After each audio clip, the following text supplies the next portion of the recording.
Ecclesiastes, Chapter 1. The words of the teacher, son of David, king in Jerusalem. Meaningless, meaningless, says the teacher, utterly meaningless. Everything is meaningless. What does man gain from all his labor at which he toils under the sun? Generations come and generations go, but the earth remains forever. The sun rises and the sun sets, and hurries back to where it rises. The wind blows to the south and turns to the north. Round and round it goes, ever returning on its course. All streams flow into the sea, yet the sea is never full. To the place the streams come from, there they return again. All things are wearisome, more than one can say. The eye never has enough of seeing, nor the ear its fill of hearing. What has been will be again. What has been done will be done again. There is nothing new under the sun. Is there anything of which one can say, "Look, this is something new"? It was here already, long ago. It was here before our time. There is no remembrance of men of old, and even those who are yet to come will not be remembered by those who follow. I, the teacher, was king over Israel in Jerusalem. I devoted myself to study and to explore by wisdom all that is done under heaven. What a heavy burden God has laid on men! I have seen all the things that are done under the sun. All of them are meaningless, a chasing after the wind. What is twisted cannot be straightened. What is lacking cannot be counted. I thought to myself, "Look, I have grown and increased in wisdom more than anyone who has ruled over Jerusalem before me. I have experienced much of wisdom and knowledge." Then I applied myself to the understanding of wisdom, and also of madness and folly. But I learned that this too is a chasing after the wind. For with much wisdom comes much sorrow. The more knowledge, the more grief. Chapter 2. I thought in my heart, "Come now, I will test you with pleasure to find out what is good." But that also proved to be meaningless. Laughter, I said, is foolish, and what does pleasure accomplish? I tried cheering myself with wine and embracing folly, my mind still guiding me with wisdom. I wanted to see what was worthwhile for men to do under heaven during the few days of their lives. I undertook great projects. I built houses for myself and planted vineyards. I made gardens and parks and planted all kinds of fruit trees in them. I made reservoirs to water groves of flourishing trees. I bought male and female slaves and had other slaves who were born in my house. I also owned more herds and flocks than anyone in Jerusalem before me. I amassed silver and gold for myself, and the treasure of kings and provinces. I acquired men and women singers and a harem as well, the delights of the heart of man. I became greater by far than anyone in Jerusalem before me. In all this my wisdom stayed with me. I denied myself nothing my eyes desired. I refused my heart no pleasure. My heart took delight in all my work, and this was the reward for all my labor. Yet when I surveyed all that my hands had done, and what I had toiled to achieve, everything was meaningless, a chasing after the wind. Nothing was gained under the sun. Then I turned my thoughts to consider wisdom, and also madness and folly. What more can the king's successor do than what has already been done? I saw that wisdom is better than folly, just as light is better than darkness. The wise man has eyes in his head, while the fool walks in darkness. But I came to realize that the same fate overtakes them both. Then I thought in my heart, "The fate of the fool will overtake me also. What then do I gain by being wise?" I said in my heart, "This too is meaningless." For the wise man, like the fool, will not be long remembered. In days to come, both will be forgotten. Like the fool, the wise man too must die. So I hated life, because the work that is done under the sun was grievous to me. All of it is meaningless, a chasing after the wind. I hated all the things I had toiled for under the sun, because I must leave them to the one who comes after me. And who knows whether he will be a wise man or a fool? Yet he will have control over all the work into which I have poured my effort and skill under the sun. This too is meaningless. So my heart began to despair over all my toilsome labor under the sun. For a man may do his work with wisdom, knowledge, and skill, and then he must leave all he owns to someone who has not worked for it. This too is meaningless and a great misfortune. What does a man get for all the toil and anxious striving with which he labors under the sun? All his days his work is pain and grief. Even at night his mind does not rest. This too is meaningless. A man can do nothing better than to eat and drink and find satisfaction in his work. This too, I see, is from the hand of God, for without him, who can eat or find enjoyment? To the man who pleases him, God gives wisdom, knowledge, and happiness. But to the sinner, he gives the task of gathering and storing up wealth, to hand it over to the one who pleases God. This too is meaningless, a chasing after the wind. Chapter 3. There is a time for everything, and a season for every activity under heaven. A time to be born, and a time to die. A time to plant, and a time to uproot. A time to kill, and a time to heal. A time to tear down, and a time to build. A time to weep, and a time to laugh. A time to mourn, and a time to dance. A time to scatter stones, and a time to gather them. A time to embrace, and a time to refrain. A time to search, and a time to give up. A time to keep, and a time to throw away. A time to tear, and a time to mend. A time to be silent, and a time to speak. A time to love, and a time to hate. A time for war, and a time for peace. What does the worker gain from his toil? I have seen the burden God has laid on men. He has made everything beautiful in its time. He has also set eternity in the hearts of men, yet they cannot fathom what God has done from beginning to end. I know that there is nothing better for men than to be happy and do good while they live, that everyone may eat and drink and find satisfaction in all his toil. This is the gift of God. I know that everything God does will endure forever. Nothing can be added to it, and nothing taken from it. God does it so that men will revere him.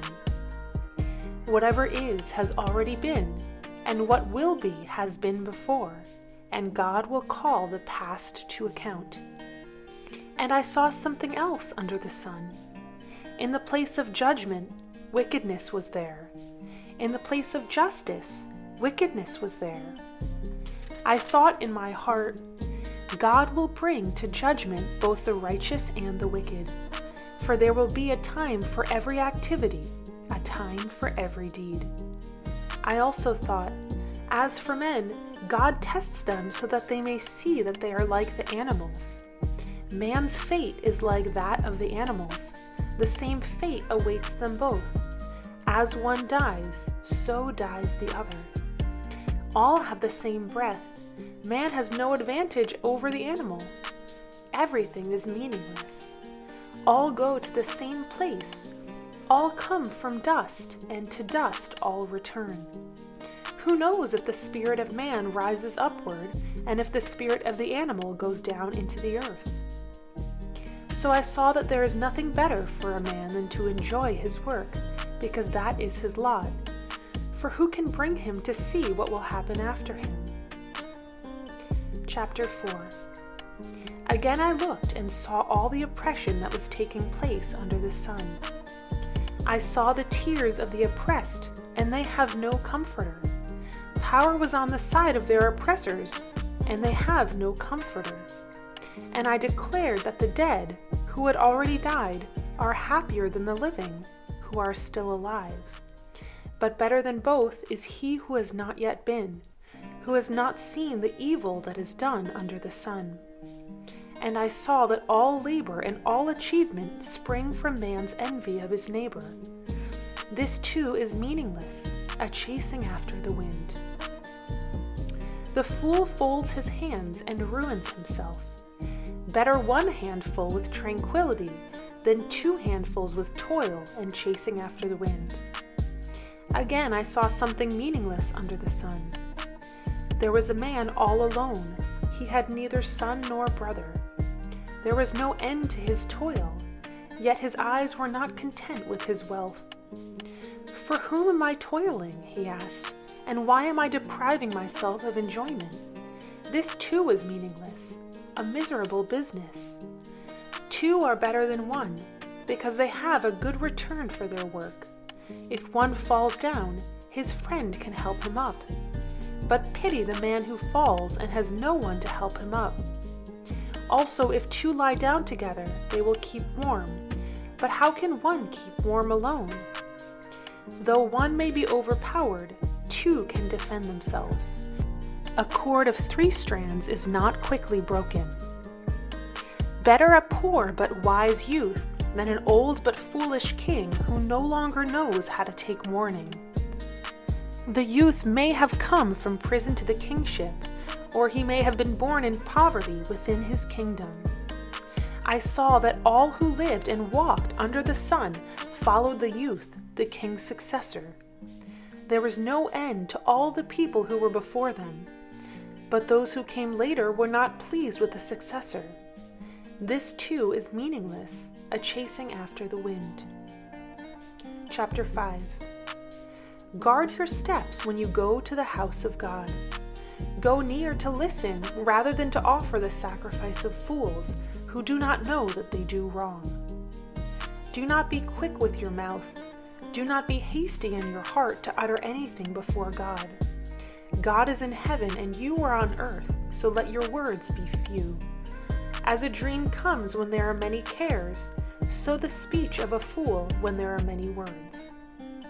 When you make a vow to God, do not delay in fulfilling it. He has no pleasure in fools. Fulfill your vow. It is better not to vow than to make a vow and not fulfill it. Do not let your mouth lead you into sin. And do not protest to the temple messenger, "My vow was a mistake." Why should God be angry at what you say and destroy the work of your hands? Much dreaming and many words are meaningless. Therefore, stand in awe of God.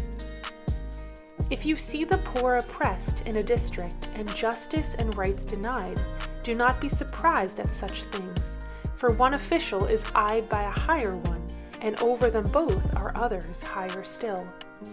The increase from the land is taken by all. The king himself profits from the fields. Whoever loves money never has money enough. Whoever loves wealth is never satisfied with his income. This too is meaningless. As goods increase, so do those who consume them.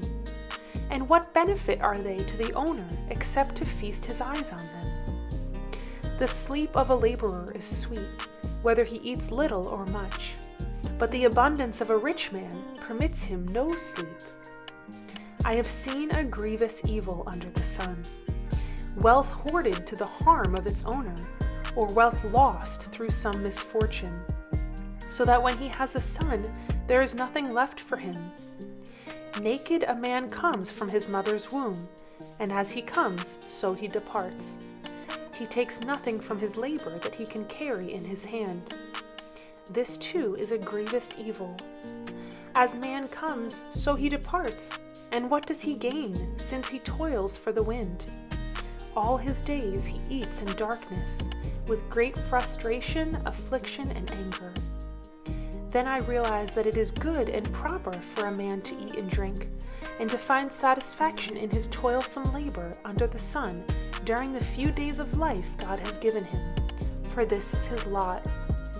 Moreover, when God gives any man wealth and possessions, and enables him to enjoy them, to accept his lot and be happy in his work, this is a gift of God. He seldom reflects on the days of his life, because God keeps him occupied with gladness of heart. Chapter 6. I have seen another evil under the sun, and it weighs heavily on men. God gives a man wealth, possessions, and honor, so that he lacks nothing his heart desires. But God does not enable him to enjoy them, and a stranger enjoys them instead. This is meaningless, a grievous evil. A man may have 100 children and live many years, yet no matter how long he lives, if he cannot enjoy his prosperity and does not receive proper burial, I say that a stillborn child is better off than he. It comes without meaning, it departs in darkness, and in darkness its name is shrouded. Though it never saw the sun or knew anything, it has more rest than does that man, even if he lives 1,000 years twice over, but fails to enjoy his prosperity. Do not all go to the same place? All man's efforts are for his mouth, yet his appetite is never satisfied. What advantage has a wise man over a fool? What does a poor man gain by knowing how to conduct himself before others? Better what the eye sees than the roving of the appetite. This too is meaningless, a chasing after the wind. Whatever exists has already been named, and what man is has been known. No man can contend with one who is stronger than he. The more the words, the less the meaning, and how does that profit anyone? For who knows what is good for a man in his life, during the few and meaningless days he passes through like a shadow? Who can tell him what will happen under the sun after he is gone? Chapter 7. A good name is better than fine perfume, and the day of death better than the day of birth. It is better to go to a house of mourning than to go to a house of feasting. For death is the destiny of every man. The living should take this to heart. Sorrow is better than laughter, because a sad face is good for the heart. The heart of the wise is in the house of mourning, but the heart of fools is in the house of pleasure. It is better to heed a wise man's rebuke than to listen to the song of fools. Like the crackling of thorns under the pot, so is the laughter of fools. This too is meaningless. Extortion turns a wise man into a fool, and a bribe corrupts the heart. The end of a matter is better than its beginning, and patience is better than pride. Do not be quickly provoked in your spirit, for anger resides in the lap of fools. Do not say, "Why were the old days better than these?" For it is not wise to ask such questions. Wisdom, like an inheritance, is a good thing, and benefits those who see the sun. Wisdom is a shelter, as money is a shelter, but the advantage of knowledge is this, that wisdom preserves the life of its possessor. Consider what God has done. Who can straighten what he has made crooked? When times are good, be happy. But when times are bad, consider. God has made the one as well as the other. Therefore, a man cannot discover anything about his future. In this meaningless life of mine, I have seen both of these, a righteous man perishing in his righteousness, and a wicked man living long in his wickedness. Do not be over-righteous, neither be over-wise. Why destroy yourself? Do not be over-wicked, and do not be a fool. Why die before your time? It is good to grasp the one and not let go of the other. The man who fears God will avoid all extremes. Wisdom makes one wise man more powerful than 10 rulers in a city. There is not a righteous man on earth who does what is right and never sins. Do not pay attention to every word people say, or you may hear your servant cursing you. For you know in your heart that many times you yourself have cursed others. All this I tested by wisdom, and I said, I am determined to be wise.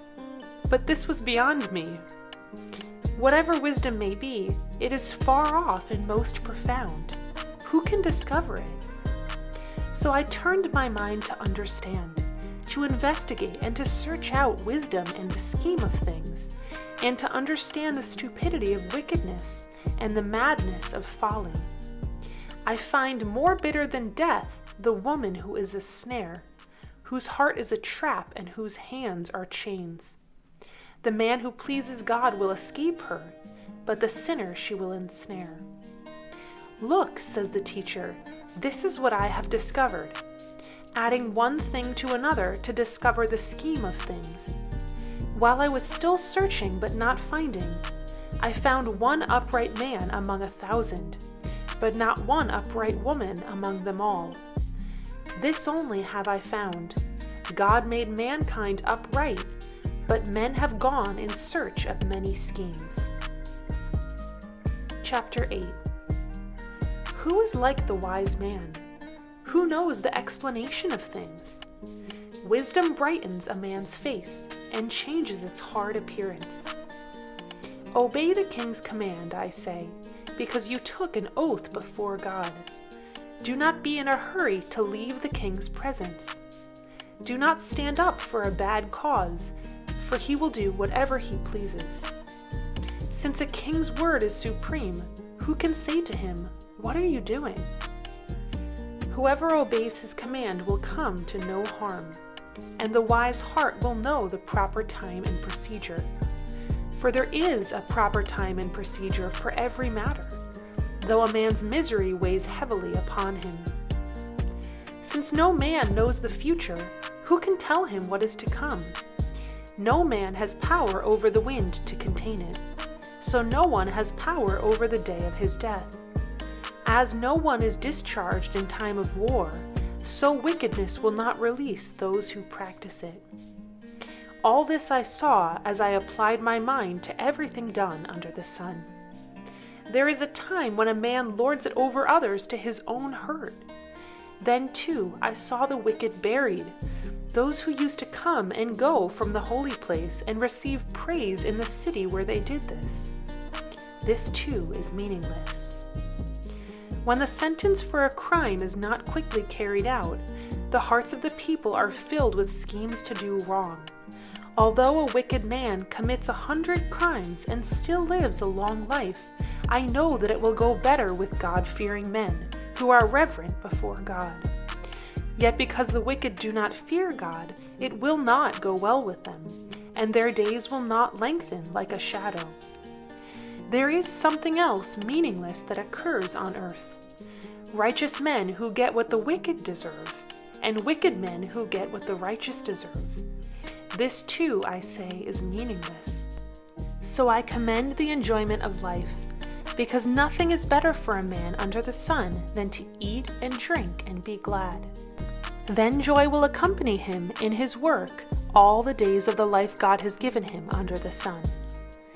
When I applied my mind to know wisdom and to observe man's labor on earth, his eyes not seeing sleep day or night, then I saw all that God has done. No one can comprehend what goes on under the sun. Despite all his efforts to search it out, man cannot discover its meaning.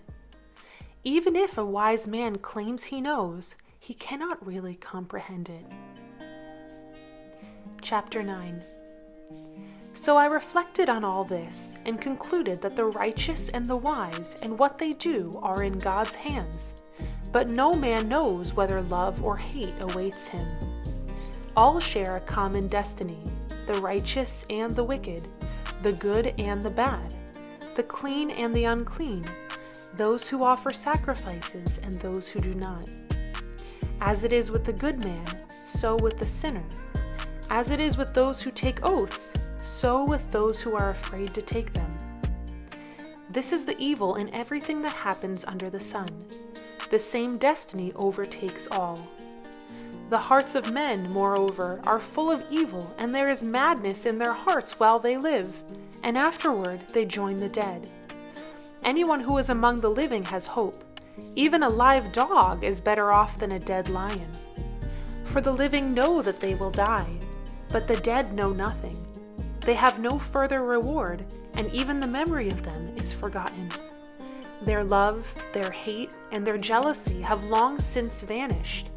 Never again will they have a part in anything that happens under the sun. Go, eat your food with gladness, and drink your wine with a joyful heart, for it is now that God favors what you do. Always be clothed in white, and always anoint your head with oil. Enjoy life with your wife, whom you love, all the days of this meaningless life that God has given you under the sun, all your meaningless days. For this is your lot in life, and in your toilsome labor under the sun. Whatever your hand finds to do, do it with all your might, for in the grave where you are going, there is neither working nor planning, nor knowledge, nor wisdom. I have seen something else under the sun. The race is not to the swift, or the battle to the strong, nor does food come to the wise, or wealth to the brilliant, or favor to the learned, but time and chance happen to them all. Moreover, no man knows when his hour will come. As fish are caught in a cruel net, or birds are taken in a snare, so men are trapped by evil times that fall unexpectedly upon them. I also saw under the sun this example of wisdom that greatly impressed me. There was once a small city with only a few people in it, and a powerful king came against it, surrounded it, and built huge siege works against it.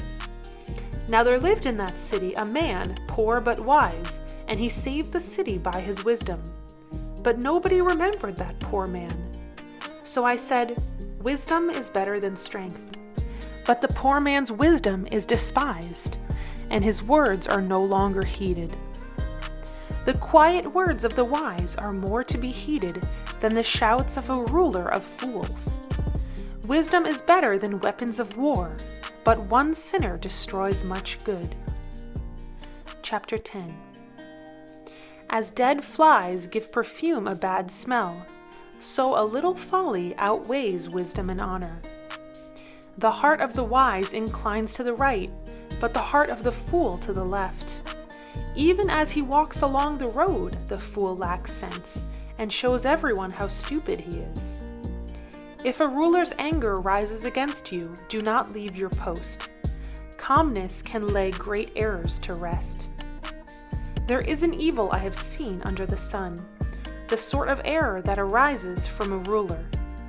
Fools are put in many high positions, while the rich occupy the low ones. I have seen slaves on horseback, while princes go on foot like slaves. Whoever digs a pit may fall into it. Whoever breaks through a wall may be bitten by a snake. Whoever quarries stones may be injured by them. Whoever splits logs may be endangered by them. If the axe is dull and its edge unsharpened, more strength is needed, but skill will bring success. If a snake bites before it is charmed, there is no profit for the charmer. Words from a wise man's mouth are gracious, but a fool is consumed by his own lips. At the beginning his words are folly, at the end they are wicked madness, and the fool multiplies words. No one knows what is coming. Who can tell him what will happen after him? A fool's work wearies him. He does not know the way to town. Woe to you, O land whose king was a servant, and whose princes feast in the morning. Blessed are you, O land whose king is of noble birth, and whose princes eat at a proper time, for strength and not for drunkenness. If a man is lazy, the rafters sag. If his hands are idle, the house leaks. A feast is made for laughter, and wine makes life merry, but money is the answer for everything.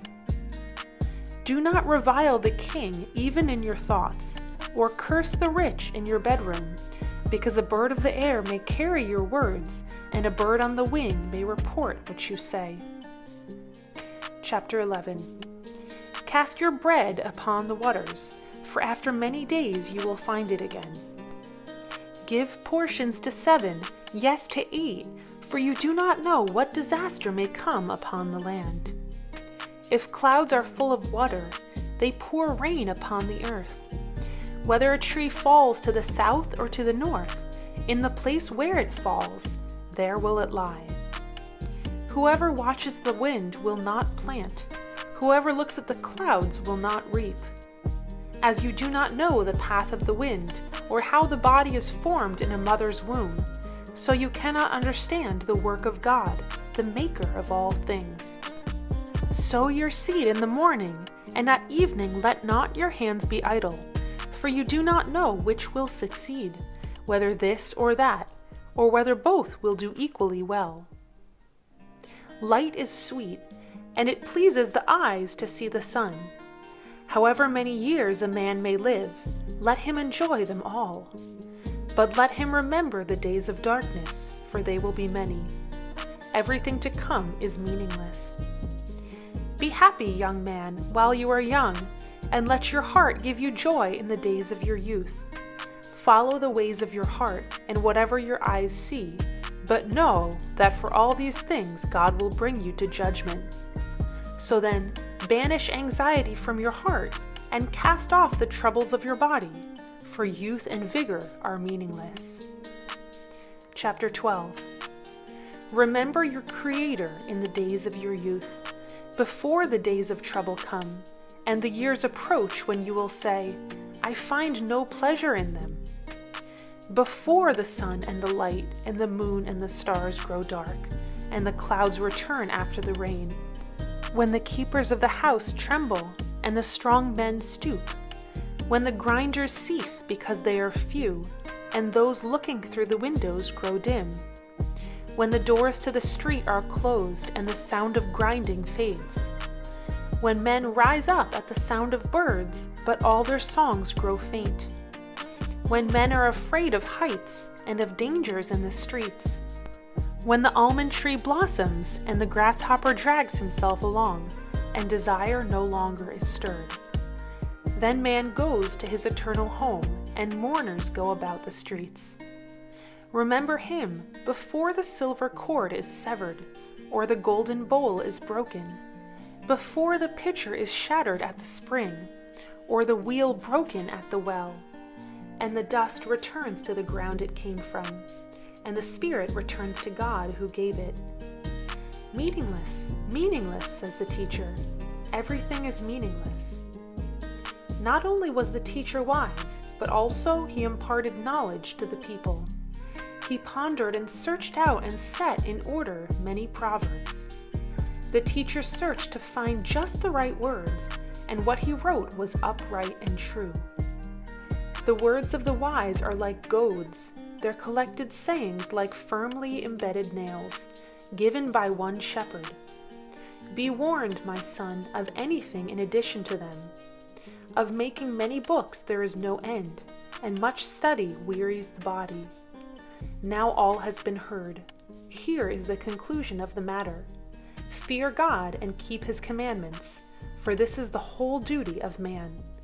For God will bring every deed into judgment, including every hidden thing, whether it is good or evil.